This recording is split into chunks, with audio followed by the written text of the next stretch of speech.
Hello friends. So I don't really know what I'm doing today, as usual, so here we go.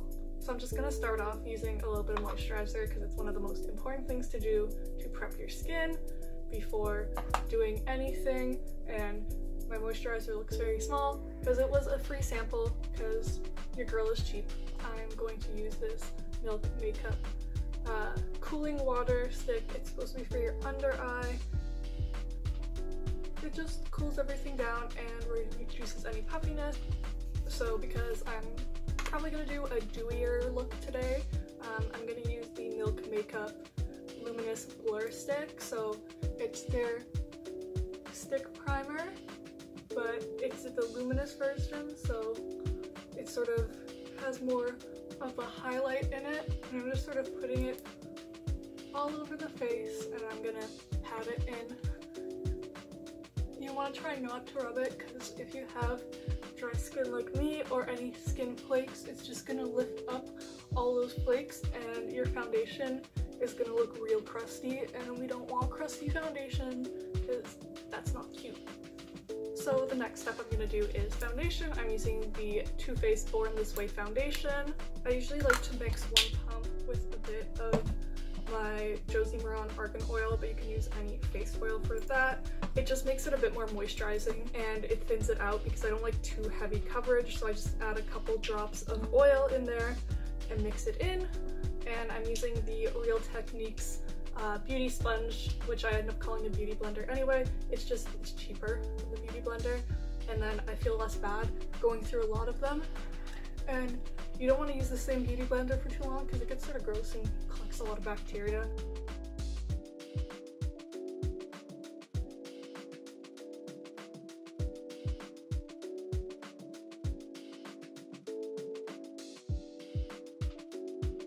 Usually when I do my foundation, I try to make sure there's not too much product on the under eye because I'm going to be putting concealer there later, and I find when I layer concealer on a lot of foundation, that's when it looks cakeier.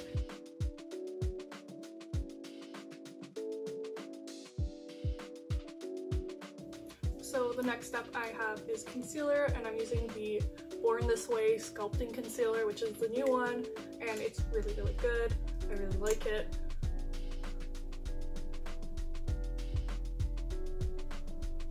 I find I get a lot of redness in this area, so I'd like to add some concealer there.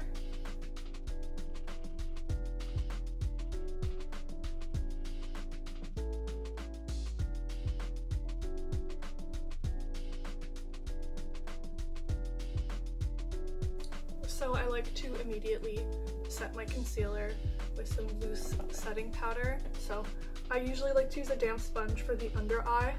It gives you like the least amount of creasing.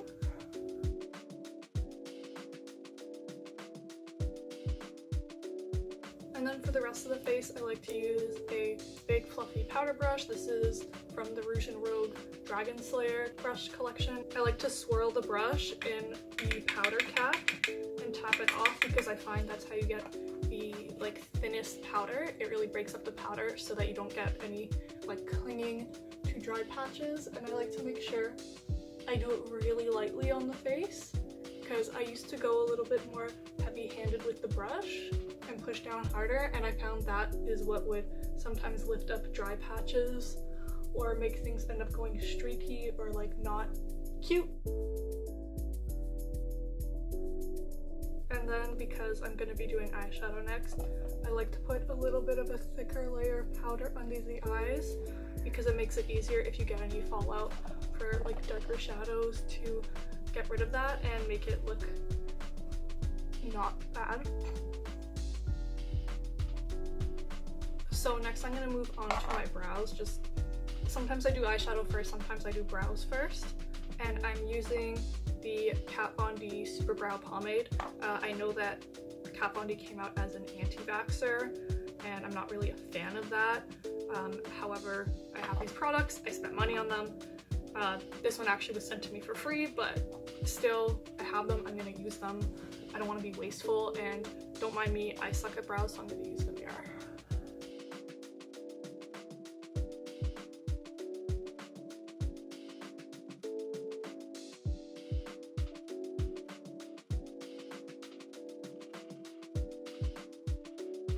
So once I'm done doing the brow pomade, I like to use the Milk Kush Brow Gel and just do a little layer over my brow hairs because I do have long and thick brow hairs and they tend to not do what I want them to, so this just keeps them in place.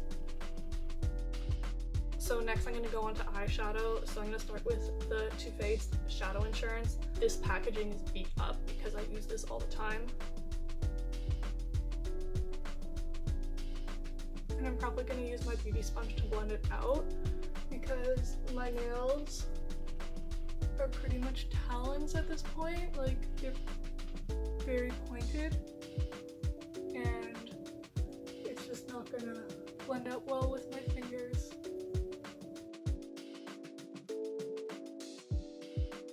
So I'm going to be taking the Kat Von D Metal Matte palette. I know that there's controversy with Kat Von D's brand because she's come out as an anti-vaxxer. I bought this. I'm gonna use it. So I'm taking the shade Bone, which is this like almost white shade, and I'm just gonna take it lightly and put it all over my eyelid. I just find it easier to blend things out if I do a pale base on the bottom. And you want to make sure you're using a really blendable shade for this, because if you use a crappy shade, it's gonna affect the rest of your look. Next, I'm gonna take this peachy shade Fringe here. I'm using the same like light fluffy blending brush. And I'm just gonna blend that into the crease. So I don't really know what I'm doing here on YouTube. Was this a good idea? I don't know. Amanda wanted me to do it. I did this for you, Amanda. So just bear with me. If you can't see what I'm doing, I'm sorry. Next, I'm taking this shade on the end called Velvet. It's like a deeper burgundy shade, and I know like deeper shades are sometimes harder to blend out. So I'm gonna be really careful with this. We love focusing on my face. Here we go. I'm using a pointed blender brush just so I can sort of really get, gonna go in the outer corner and I just want to be very precise with it. And I'm gonna go very slowly because you don't want to go too fast, too hard, because you're just gonna fuck everything up.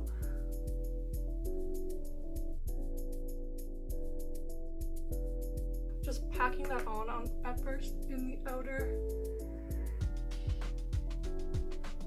I guess, third half, whatever you would want to call it, of the eyelid. And I'm slowly blending it upwards and out. And I also like sort of like to make it into like almost a pointed wing when I blend it out. It just works well with my eye shape. It sort of depends on your eye shape and what kind of style you want.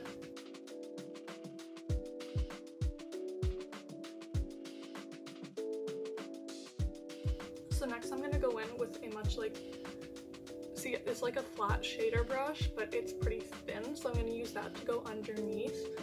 I just find it's more precise, even though it's like usually these are like a flat shader brush, like a shadow like packing brush.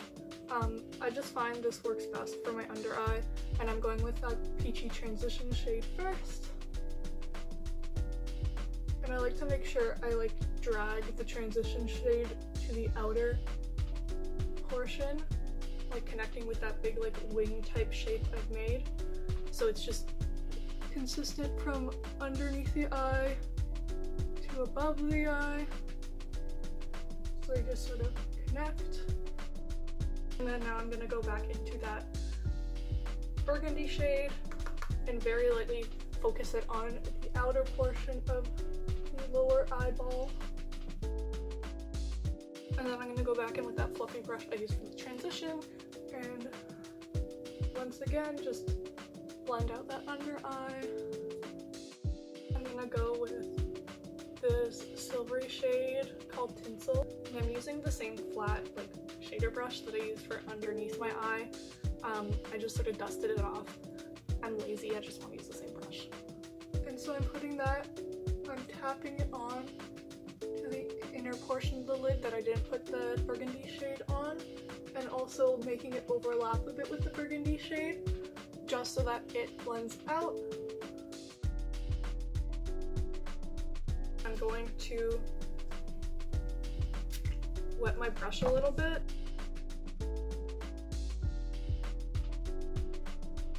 I'm going to go in with a bit more of the peachy shade, and for the under eye on the inner corner, I'm going to put that there without the burgundy, just because I feel like it. I think it would look pretty. So next what I'm going to do is using this little tiny baby pencil brush. I'm going to use the Moonlighter from Blackmoon Cosmetics in the shade Squid. It's like literally a white highlighter.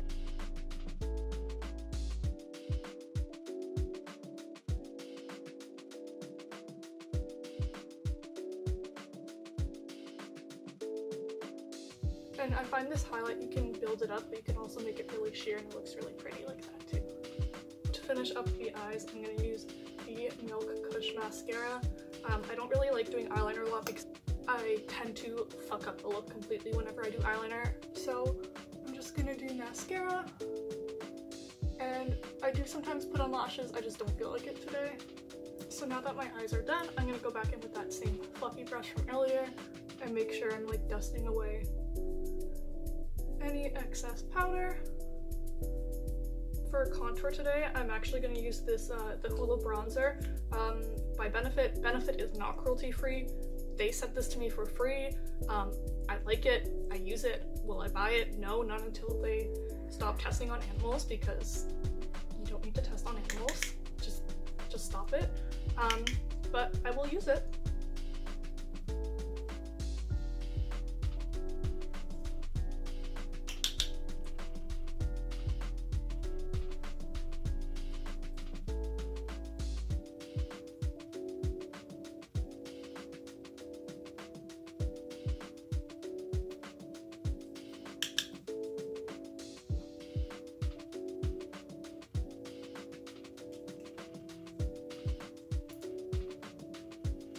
When I do my like contour slash bronzer, I like to make sure I'm like really going from the outside and hugging underneath my cheekbones, because that's how I find it gives it a really defined and natural look. Sort of try to figure out where the natural shadows are on your face and accentuate those.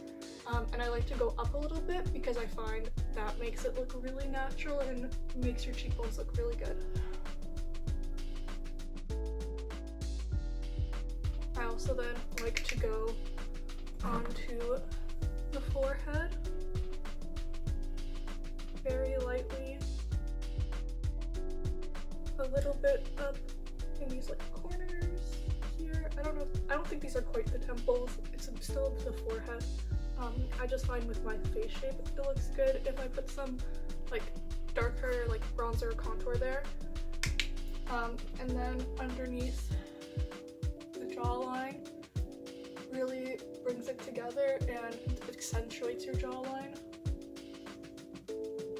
Just what I like to do. And then a very little bit on the sides of your nose. I feel like it just makes you look a little bit more alive. So I'm gonna go in with probably 2 highlighters today. I'm gonna start with Star from the Anastasia Moonchild palette. And I'm just using a sort of flat, powdery brush. And really focusing that on where the cheekbones are and where my natural cheekbones go.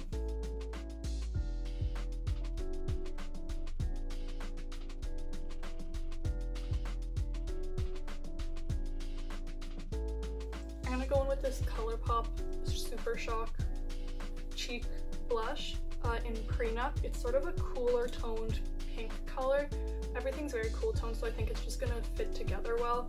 And I'm using this fluffy cheek blush brush from BH Cosmetics. It's sort of more flat and like thinner, I guess straight. I find this just works best for my cheek. And I like to focus it like on the apples on the inside of my cheeks, but then also go out a little bit. I just find it more cohesive, and it really like lifts up the face and the cheekbones.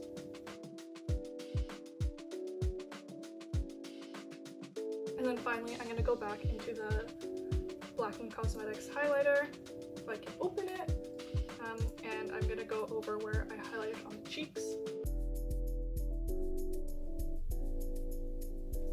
Honestly, the Blackmoon highlighters are so pretty. Now I'm gonna set everything. I'm using the Kat Von D Lock-It Makeup Setting Mist. I'm pretty much out of this. I got the NYX setting, like the matte setting mist. I like it just as much. It's cheaper. NYX isn't owned by anti-vaxxers that I know of. We like science here. We don't like polio. And then I also like to go in with the Mario Badescu facial spray with aloe, herbs, and rosewater. To finish up the look, I'm gonna be using the Jouer liquid lipstick in Snapdraggon. I really like their formula. I didn't think I would like it. I thought it was just one of those things influencers were pushing, but they actually do have really good products, so I do recommend.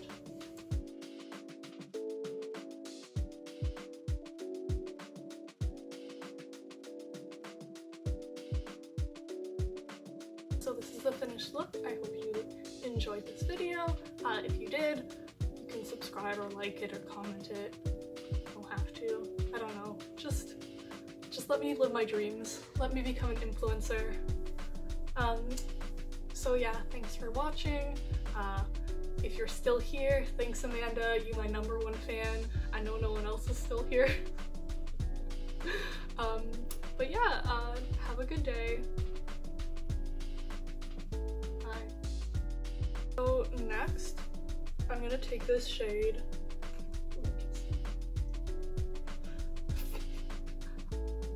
This is why I shouldn't be allowed to use the internet.